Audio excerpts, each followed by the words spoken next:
Assalamualaikum warahmatullahi wabarakatuh. Ini adalah materi yang ditujukan untuk kelas 1 bahasa khususnya untuk pelajaran sastra Indonesia peminatan bersama Bu Cherry.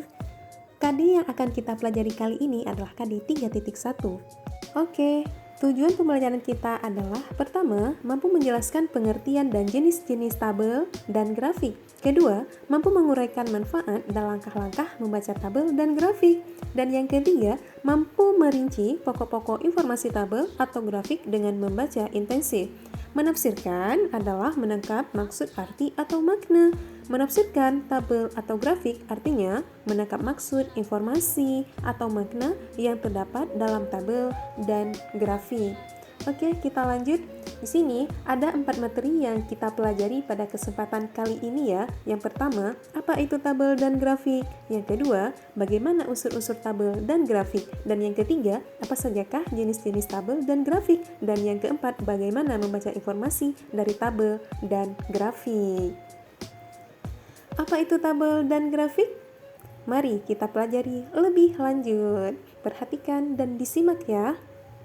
Oke, tabel merupakan daftar yang berisi data informasi berupa kata-kata atau bilangan yang disusun secara bersistem urut ke bawah dalam lajur dan deret tertentu dengan garis pembatas sehingga dapat dengan mudah disimak.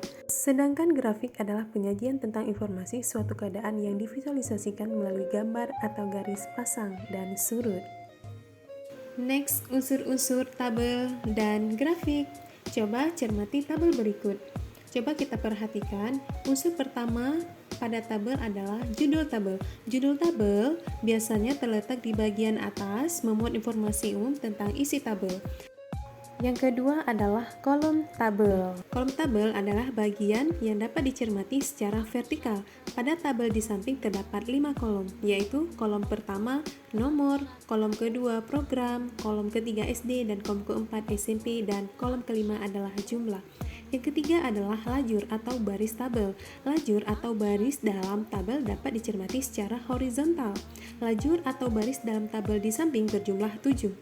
Yang keempat, ada namanya sumber tabel. Sumber tabel itu bagian ini terletak di bagian bawah tabel yang memuat informasi berupa asal atau dari mana tabel itu diperoleh. Ingat, kolom secara vertikal sedangkan lajur secara horizontal. Unsur-unsur grafik. Kalau kita cermati unsur grafik, yang pertama adalah judul. Judul bagian ini terletak di atas grafik dan menjelaskan tentang isi grafik secara umum. Yang kedua adalah sumbu X. Sumbu X merupakan garis horizontal yang biasanya memuat kategori. Kemudian yang ketiga adalah sumbu Y. Sumbu Y merupakan garis vertikal yang digunakan untuk memuat besaran frekuensi angka. Dan kemudian ada garis atau batang. Garis atau batang digunakan untuk menjelaskan pergerakan data yang terjadi pada sumbu X dan sumbu Y. Dan yang kelima adalah legenda. Legenda ini adalah bagian untuk menunjukkan kategori pada data yang disajikan. Keterangan di samping menunjukkan titik berwarna merah menunjukkan terkonfirmasi, titik berwarna hijau menunjukkan pulih, dan titik berwarna ungu menunjukkan meninggal. Selanjutnya, yang keenam adalah sumber. Sumber bagian ini terletak di bagian bawah grafik yang memuat informasi berupa asal atau dari mana grafik diperoleh.